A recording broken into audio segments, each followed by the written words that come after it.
오늘은 기적과 실패를 경험한 베드로라는 제목으로 말씀을 전하도록 하겠습니다. 지난 시간에는 인생의 풍랑을 만났을 때라는 제목으로 설교 말씀을 전했습니다. 오늘도 지난 시간에 이어서 갈릴리 바다에서 풍랑을 만난 제자들의 이야기를 살펴보려고 합니다. 오병이어 기적 사건 이후 예수님은 홀로 산에 기도하러 가셨고 제자들은 먼저 건넌 마을로 가기 위해 배를 타고 갈릴리 바다를 건넜습니다. 제자들이 그들만 배를 타고 가게 된 것은 예수님이 제자들을 재촉하사 먼저 배를 타고 건너편 마을로 가도록 지시했기 때문입니다. 예수님 말씀에 순종하여 갈릴리 바다를 건너는데 제자들은 갑작스러운 풍랑을 만납니다. 우리는 이 사건을 통해 자신의 잘잘못과 상관없이 인생에 갑작스러운 고난을 당할 수 있다는 것과 한 발 더 나아가 하나님의 사람들이 당하는 고난에는 그들을 보다 더 성숙한 신앙의 사람으로 만들려는 하나님의 선한 뜻과 계획이 있다는 사실을 배울 수 있습니다.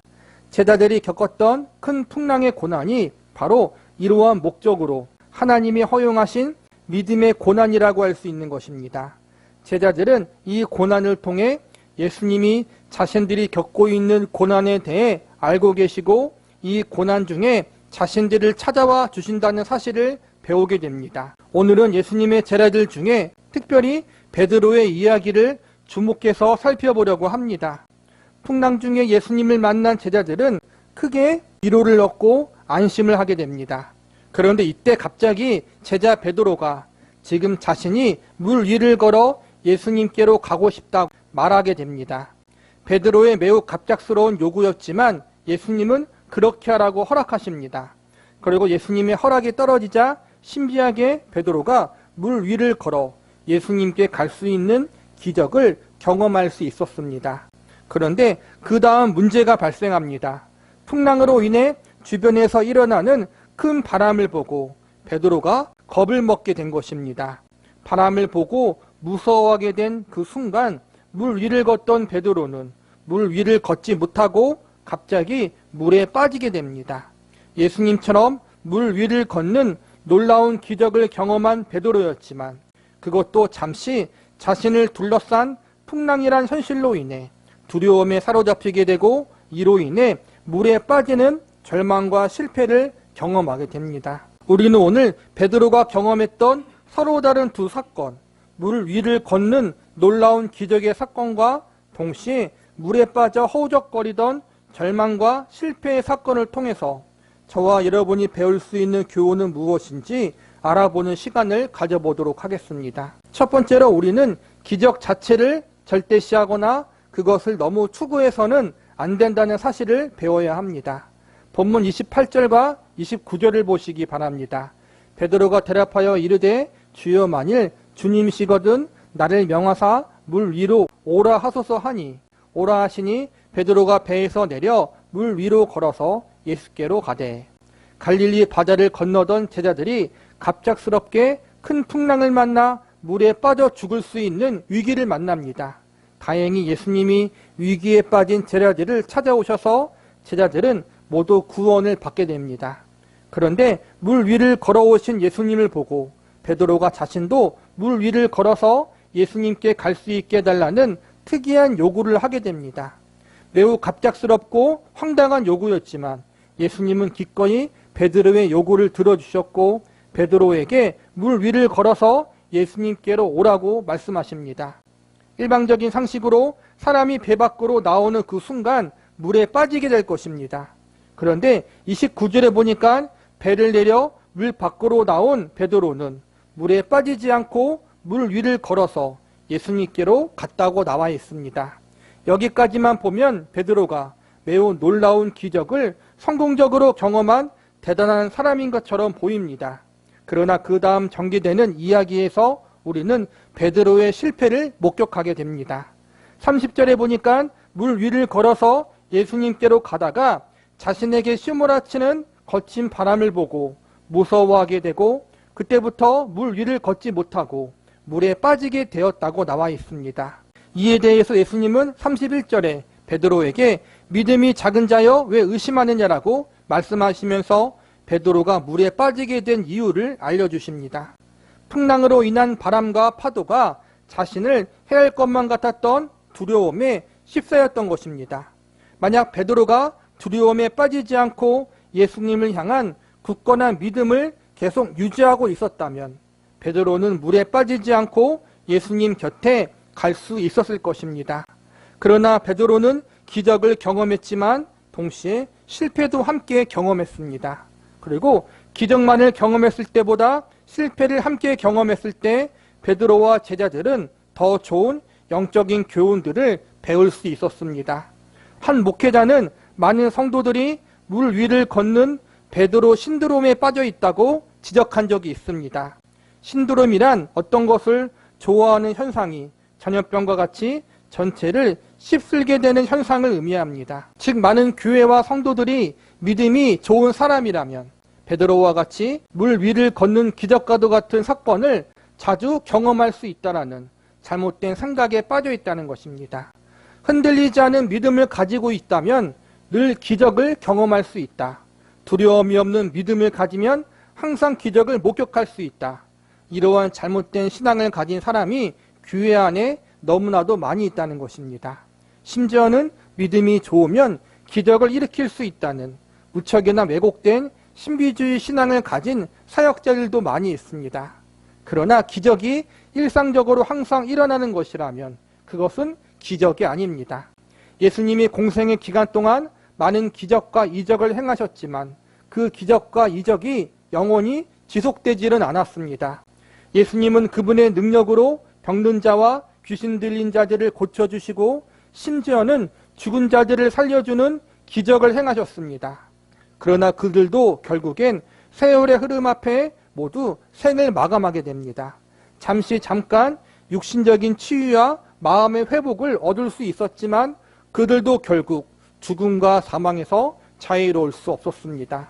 오병이어 기적을 행하시고 물 위를 걷게 하시고 풍랑을 잠잠케 하시는 기적들은 모두 그 순간의 한때였습니다.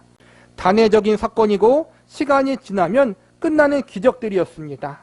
모든 기적의 사건이 그렇듯 이 기적 자체가 중요한 것이 아니라 이 기적을 통해 예수님이 전달하고자 했던 메시지가 중요합니다. 예수님이 물 위를 걷는 기적의 사건을 베드로를 비롯해 제자들에게 보여주시고 경험케 해주신 것은 중요한 영적 교훈을 전달해 주시기 위해서입니다. 사실 산 위에서 예수님이 기도하실 때 예수님은 제자들이 풍랑으로 인해 고난당하고 있다는 사실을 다 알고 계셨습니다. 이때 예수님이 굳이 멀리 떨어진 제자들을 물 위를 걸어서 찾아가지 않아도 그저 그 자리에서 기도하시거나 명령만 하셨어도 풍랑은 잔잔케 됐을 것입니다. 그러나 만약 그렇게 예수님이 산 위에서 풍랑을 잔잔케 했으면 제자들은 이 풍랑의 사건을 통해 아무런 교훈도 배우지 못했을 것입니다. 예수님이 산 위에서 기도하다가 물 위를 걸어서 오신 것은 제자들이 직접 눈으로 보고 목격함으로 배워야 할 영적인 교훈이 존재했기 때문입니다. 특별히 베드로의 실패의 경험을 통해서 예수님은 기적은 영원한 것이 아니라는 사실과 기적 자체에 너무 마음을 빼앗기지 말라는 교훈을 주고 계십니다. 물 위를 걷는 놀라운 기적보다 더 중요한 것, 사람들이 놀라워하고 감격스럽게 만드는 신비한 이적보다 더 중요한 것, 그것은 기적과 이적의 주인 되시는 예수님이십니다. 즉 제자들을 포함하여 모든 하나님의 백성들이 가장 중요하게 여겨야 하는 것은 기적이 아니라 이 기적을 행하신 예수님이라는 사실을 잊지 말아야 한다는 것입니다. 기적은 영원하지 않지만 이 기적을 베푸신 예수님은 영원하신 분이라는 사실, 이 기적은 그들의 인생과 운명을 영원히 책임져 줄 수 없지만 예수님은 그들의 인생과 운명을 영원히 책임져 주실 수 있는 그들의 구세주가 되신다는 사실을 반드시 기억해야 합니다. 우리도 마찬가지입니다. 신앙생활을 하면서 놀라운 기적의 역사들을 경험할 수도 있고 우리에게 주신 하나님의 놀라운 감동과 감격을 체험할 수도 있습니다. 그러나 그러한 것들은 영원한 것이 아닙니다. 우리는 이러한 것을 너무 의존하거나 갈망해서는 안 됩니다. 왜냐하면 이러한 놀라운 체험들은 시간이 지나면 잊혀지게 되어 있기 때문입니다. 놀라운 기적과 감격의 체험도 세월의 흐름 앞에 무뎌지게 되어 있습니다. 하나님의 뜻과 섭리 가운데 하나님이 이러한 놀라운 경험을 할 수 있도록 허락하실 때가 있지만, 현실적으로 우리의 인생 가운데 항상 이런 기적과도 같은 놀라운 일들이 늘 경험되어지는 것은 아닙니다. 하나님이 특별한 순간 경험케 해주신 놀라운 감격과 감동의 경험들이 분명히 있지만, 이러한 경험들을 너무 그리워하다 보면 일상의 삶에서 건강한 신앙생활을 유지해 나가며 살아갈 수가 없습니다. 특별한 감동과 감격만 추구하는 신앙인들이 있는데, 이러한 사람들은 평범한 일상의 삶이 너무나도 지루하게 느껴져 수시로 신앙의 권태기나 무력감에 빠지기도 합니다. 그래서 특별한 체험을 할 수 있는 곳, 마음을 뜨겁게 해줄 수 있는, 마음의 감동을 주는 곳만 찾아다니다가 교회에 제대로 정착하지도 못하고 자칫 잘못하여 신비주의에 빠지기도 합니다. 만약 베드로가 물에 빠지는 실패를 경험하지 않았다면 그는 자신의 믿음과 체험을 과신하며 기적만능주의에 빠지는 잘못을 범할 수도 있었을 것입니다. 기적 자체를 너무 사모하다가 기적의 주인공이신 예수님을 등한시하는 잘못을 범할 수도 있었을 것입니다. 그러나 다행히 베드로는 기적을 경험했지만 동시에 실패를 함께 경험함으로 예수님만 의지해야 한다는 사실을 배우게 됩니다. 우리는 기적을 추구하거나 놀라운 감격 자체를 갈망하기보다 이 모든 것의 주인 되시고 이 모든 것보다 더 위대하고 놀라우신 예수님, 그분만을 더 간절히 추구하고 갈망하는 사람들이 되어야 할 것입니다. 기적보다 소중한 것은 바로 예수님이십니다. 우리는 이것을 절대로 잊지 말아야 합니다. 특별한 기적과 특별한 감격을 경험하지 못하는 그 순간에도 예수님이 나와 함께 하시고 예수님이 그때에도 나의 구세주시라는 사실, 특별한 기적이 없는 매일매일 반복되는 하루 가운데 하나님이 나와 함께 하시고 하나님이 그때에도 나의 예배와 경배와 찬양을 받기를 원하신다는 사실을 우리가 기억한다면, 여러분, 기적이 중요한 것이 아니라 예수님이 더 중요하다는 사실을 배울 수 있을 것입니다. 베드로는 기적을 경험했지만 동시에 실패를 통해 기적은 언제든지 변할 수 있고 기적을 경험한 자신도 실패할 수 있다는 사실을 깨닫게 되면서 기적보다 중요하신 예수님을 더 바라보는 사람이 되었습니다. 저와 여러분 역시 이처럼 기적보다, 특별한 감동보다 더 중요한 예수님, 그분을 더 바라보고 의지할 수 있는 저와 여러분이 되기를 바랍니다. 두 번째로 우리는 우리가 가지고 있는 믿음이 보잘것없이 작다는 사실을 배워야 합니다. 본문 30절과 31절을 보시기 바랍니다. 바람을 보고 무서워 빠져가는지라 소리질러 이르되 주여 나를 구원하소서 하니 예수께서 즉시 손을 내밀어 그를 붙잡으시며 이르되 믿음이 작은 자여 왜 의심하였느냐 하시고, 잠깐 물 위를 걷는 놀라운 기적을 경험한 베드로였지만 얼마 가지 않아 주변에 휘몰아치는 거친 바람을 보고 무서움에 빠지게 되고, 그러자 물 위를 걷는 기적의 역사는 끝나고 맙니다. 흥미로운 것은 베드로가 거친 바람을 보고 무서워할 때 곧바로 물에 풍덩하고 빠진 것이 아니라 서서히 물에 빠져갔다는 것입니다. 예수님은 서서히 물에 빠져가는 베드로의 손을 잡아 그를 건져주시고 그에게 믿음이 작은 자여 왜 의심하느냐라고 말씀하셨습니다. 저는 베드로의 이 모든 경험들이 그와 나머지 제자들에게 중요한 영적 교훈을 주기 위한 교육의 자리였다고 믿습니다. 제일 먼저 베드로에게는 그를 겸손케 만들기 위한 교육의 장이었다고 믿습니다. 만약 바람을 보고 무서워했을 때 그 즉시 물에 풍덩하고 빠졌다면 베드로는 다른 생각을 할 틈 없이 그저 사람 살려달라는 소리만 외쳤을 것입니다. 그런데 예수님은 베드로가 의심하는 순간 서서히 물에 빠지게 하심으로 베드로의 두려움을 극대화시켰습니다. 아주 짧은 순간 물 위를 걸으며 교만한 마음을 품었던 베드로에게 사실 그의 믿음은 상황과 환경에 따라 얼마든지 무너질 수 있는 한없이 연약하고 작은 믿음이라는 사실을 서서히 물에 빠지는 무기력한 경험을 통해서 더욱 절실히 깨닫게 하기 위해서 이러한 시간을 허용하신 것입니다. 베드로가 예수님에게 자신도 물 위를 걷게 해달라고 요구했을 때 저는 베드로가 100% 순수한 마음과 믿음에서 이것을 요청한 것은 아니었다고 생각합니다. 다른 제자들 앞에서 자신의 믿음이 그들보다 더 낫다는 것을 자랑하고 보여주고 싶은 마음도 분명히 있었을 것입니다. 무엇보다 예수님께 인정받고 싶은 마음도 있었을 것입니다. 만약 베드로가 이번 물 위를 걷는 기적의 사건에서 실패를 경험하지 않았더라면, 그가 성공만 경험했더라면 베드로에게는 영적인 유익보다 해가 더 많았을 것이라고 생각되어집니다. 예수님을 가장 가까이서 따라다녔던 나머지 제자들도 매우 부러운 시선으로 물 위를 걷는 베드로를 보았을 것입니다. 예수님의 제자들은 예수님이 이 땅에 계실 때 자신들의 위치와 서열 때문에 자주 갈등을 빚었습니다. 12 제자 중에 누가 예수님과 가장 가까운 사이인가? 누가 예수님의 총애를 가장 많이 받고 있는가? 예수님의 오른팔과 왼팔은 누구인가? 이러한 서열 싸움을 자주 벌였습니다. 이러한 갈등이 있었을 때 만약 베드로가 물 위에서 빠지는 실패를 경험하지 않았다면 어떠했겠습니까? 이럴 때마다 베드로는 자신이 오늘 경험한 기적의 사건, 물 위를 걷는 기적 사건을 자랑스럽게 자주 이야기했을 것입니다.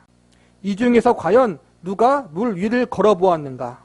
이 중에서 폭풍이 휘몰아치는 바다 위에 예수님과 함께 서 있던 사람은 누구인가? 이렇게 자기 자랑과 자기 과시를 했을 것입니다. 그만큼 물 위를 걸었던 베드로의 기적 체험은 나머지 여러 명의 제자들이 경험해 보지 못한 특별한 체험이었고 모두가 부러워할 만한 기적의 경험이었습니다. 그러나 이 놀라운 기적의 체험이 예수님을 더욱 겸손히 의지하는 기회가 되기보다 다른 사람보다 내가 우월하다는 잘못된 비교의식과 교만의식을 자리 잡게 만든다면 그것은 베드로에게 매우 해가 되는 일이었을 것입니다. 이 모든 것을 아신 예수님은 베드로에게 실패를 허락하십니다. 물론 그의 믿음이 작고 부족함이 원인이었지만 이 실패를 통해 베드로가 교만해지지 않고 더욱 겸손해질 수 있는 선한 교육의 시간이 되도록 예수님이 섭리하십니다. 본문 31절을 다시 보시기 바랍니다.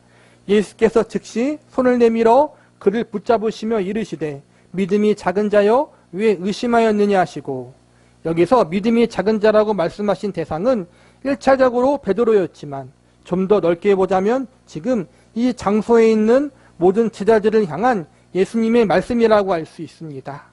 지금까지 예수님을 가장 가까이서 따라다니며 예수님의 가르침을 듣고 배운 제자들이었습니다. 예수님이 행하신 기적과 이적도 가장 가까이서 목격한 제자들이었습니다. 그러나 제자들은 자신들이 겪는 풍랑으로 인해 아무것도 할 수가 없었습니다. 특히 지금 예수님이 그들 앞에 있음에도 불구하고 지속되고 있는 풍랑의 위협 앞에 여전히 무서워하고 있었습니다. 이러한 제자들의 모습을 보고 또한 베드로의 모습을 보시면서 예수님은 그들의 믿음이 작은 것을 질책하셨습니다. 물론 저는 이 질책이 정죄로서의 질책이 아니라 그들의 믿음이 부족하고 약한 것에 대한 안타까움이 담긴 사랑의 질책이라고 믿습니다. 그리고 한 발 더 나아가 이들이 이러한 부족하고 약한 믿음을 가지고 있기 때문에 더욱더 특별한 체험이나 자기 자신의 그 어떠한 것을 과신하거나 의지하지 말아야 한다는 사실을 알려주고 계시다고 믿습니다. 베드로의 경우 남들보다 자신이 더 뛰어난 믿음과 충성을 가진 자라고 과신하다가 기적과 동시에 실패를 경험하게 되는데 예수님은 이를 통해서 베드로가 진짜로 의지해야 될 것이 무엇인지 알게 해주는 교육의 시간이었다고 믿습니다. 사실 베드로뿐만 아니라 나머지 제자들도 예수님이 십자가에 돌아가시기까지 제대로 된 믿음을 보여준 적이 거의 없습니다. 간혹 좋은 믿음을 보여줄 때도 있었지만 전반적으로 제자들은 상황과 환경에 따라 언제나 흔들리는 불완전한 믿음을 보여주었습니다. 예수님이 십자가에 돌아가실 때에는 베드로뿐만 아니라 모든 제자들이 다 도망쳐 버렸습니다. 예수님은 이러한 제자들의 모습을 통해서 그들의 작고 작은 믿음이 그들이 가진 믿음임을 알려주시면서 그들이 가진 작고 작은 믿음으로는 예수님을 온전히 따를 수 없다는 사실을 알려주십니다. 베드로가 가진 믿음은 너무나도 짧게 유지되는 믿음이었습니다. 아주 짧은 시간에만 자신을 위험에서 건질 수 있는 믿음, 아주 짧은 순간만 물 위를 걸을 수 있는 믿음의 소유자였습니다. 그리고 나머지 시간은 물에 빠져 허우적대는 약한 믿음을 가진 자가 베드로의 본 모습이었습니다. 나머지 제자들도 동일합니다. 예수님은 제자들이 가지고 있는 작고 작은 믿음의 정체를 알려주시면서 그 믿음이 그들 자신을 구원할 수 없다는 사실을 알려주십니다. 결국 예수님은 이 사건을 통해 제자들이 그들을 자신이 만든 믿음을 의지해서는 안 되고 오직 예수님만 의지해야 한다는 사실을 알게 해주신 것입니다. 거친 풍랑 속에서 물에 빠져 죽을 위기에 처한 제자들을 구원해 주신 것은 제자들이 가진 믿음이 아니라 예수님이 가진 능력과 제자들을 긍휼히 여겨주시는 예수님의 사랑의 마음으로 말미암은 것입니다. 저와 여러분도 마찬가지입니다. 저와 여러분이 가진 작은 믿음, 작은 열심, 작은 의로움, 작은 체험, 이것이 저와 여러분을 구원하는 것이 아니라 저와 여러분을 사랑하시는 예수님의 사랑의 마음, 하나님의 은혜로 말미암아 구원을 받은 것입니다. 저와 여러분의 믿음은 제자들이 그랬던 것처럼 1분 동안만 감동하고 감격했다가 환란이 오면 무너져 내려버리는 그렇게 작고 작은 믿음에 불과한 것입니다. 성경에서 말하는 참된 믿음이란 우리 자신이 믿습니다, 믿습니다 하는 믿음이 아니라 우리의 연약성과 한계성을 깨닫고 전적으로 예수님을 의존하는 것입니다. 베드로처럼 잠깐 자신이 가졌던 믿음은 우리를 구원하기에는 너무나도 부족하고 작습니다. 상황에 따라 이리저리 변하고 흔들리는 갈대 같은 믿음입니다. 그러나 우리의 믿음이 베드로처럼 갈대 같은 믿음, 작고 작은 믿음이란 사실을 겸손히 인정하고 예수님 그분만이 우리를 구원하실 수 있는 유일한 분임을 믿고 그분의 도우심과 일하심, 그분의 은혜를 의지할 때 하나님은 그 믿음을 참된 믿음으로 여겨주십니다. 내가 가진 믿음으로는 우리를 구원할 수 없습니다. 우리는 이 사실을 깨닫고 내가 가진 그 무엇이 아니라 예수님 그분 자신을 의지하고 의존해야 합니다. 이것이 바로 참 믿음인 것입니다. 예수님은 풍랑 속에 고난당하는 제자들의 모습을 통해 또한 잠깐의 기적의 체험과 동시에 허망한 실패를 경험한 베드로의 모습을 통해 이러한 사실을 알려주고 계십니다. 너희가 믿고 의지할 것은 기적을 행하는 능력이나 너희 자신이 만들어낸 믿음이 아니다. 너희가 믿고 의지해야 할 유일한 대상은 오직 예수 그리스도밖에 없다. 이 사실을 풍랑을 통해 그리고 베드로의 실패를 통해서 예수님이 알려주고자 했던 가장 중요한 영적인 교훈인 것입니다. 오늘 말씀을 마무리하겠습니다. 베드로는 잠깐 물 위를 걷는 기적을 경험했습니다. 고난 중에 있는 자신을 예수님이 찾아와 주셨다는 기쁨과 안도, 그리고 베드로 자신에게 물 위를 걸을 수 있는 기적을 허락해 주셨다라는 놀라운 감격이 베드로에게 있었을 것입니다. 그러나 베드로는 풍랑과 주변에 일어나는 큰 바람을 보고 겁을 먹게 되고 그 순간 물에 빠집니다. 아직 변하지 않은 풍랑이라는 고난의 현실로 말미암아 예수님으로 인해 얻었던 기쁨과 안심, 감동과 감격이 한순간에 사라져버리는 경험을 하게 된 것입니다. 우리의 신앙의 여정 가운데, 인생의 길 가운데 베드로와 같은 경험을 한 적이 있을 것입니다. 큰 풍랑 같은 인생의 고난이 갑작스럽게 우리를 집어삼킬 듯 발생할 때가 있습니다. 너무나도 큰 고난이 갑작스럽게 찾아와 아무런 대비도 하지 못해 크게 당황해하고 낙심할 때가 있습니다. 예수님이 우리와 함께 있다는 사실을 알고 있지만 예수님이 나의 위로자요 구원자가 되신다는 사실을 알고 있지만 우리가 직면하고 있는 위기와 어려움의 환경은 여전히 변하지 않고 그대로 있을 때가 있습니다. 그래서 예수님이 주셨던 위로와 감동은 금세 현실이라는 벽 앞에 무너져 내리고 사라져 버리는 경험을 해본 적이 있으실 것입니다. 이러한 절망과 낙심의 순간 우리에게 필요한 것은 지속적인 믿음이라고 생각합니다. 아주 잠깐 유지되는 기쁨과 감동이 아니라 고난 중에 유지될 수 있는 지속적인 믿음이 우리에게 필요하다는 것입니다. 그리고 이 지속적인 믿음은 내가 놀라운 기적을 경험할 때나 특별한 체험을 할 때 생기는 감동과 감격을 의지하는 것이 아니라 예수님만 바라보고 의지하는 것이라고 믿습니다. 이사야서 40장 8절에 보면 이렇게 선언하고 있습니다. 풀은 마르고 꽃은 시드나 우리 하나님의 말씀은 영원히 서리라 하라. 싱그러운 풀잎과 아름다운 꽃도 언젠가는 시들어 버리고 맙니다. 그러나 하나님의 말씀은 영원합니다. 즉 새롭고 놀라운 감동의 경험들, 신비하고 놀라운 기적의 체험들은 풀이 마르고 꽃이 시들듯 시간이 지나면 언젠가는 잊혀지게 되어 있고 사라질 수밖에 없다는 것입니다. 그러나 하나님과 하나님의 말씀인 예수님은 영원하십니다. 저와 여러분 모두 잠시 지나가는 기적 자체에 너무 집중하지 말고 기적의 주인이신 영원하신 예수님께 집중할 수 있기를 바랍니다. 그리고 우리가 만들어낸 작은 믿음을 신뢰하는 것이 아니라 믿음의 근원이신 예수님을 더 철저하게 바라보고 신뢰할 수 있기를 기도합니다.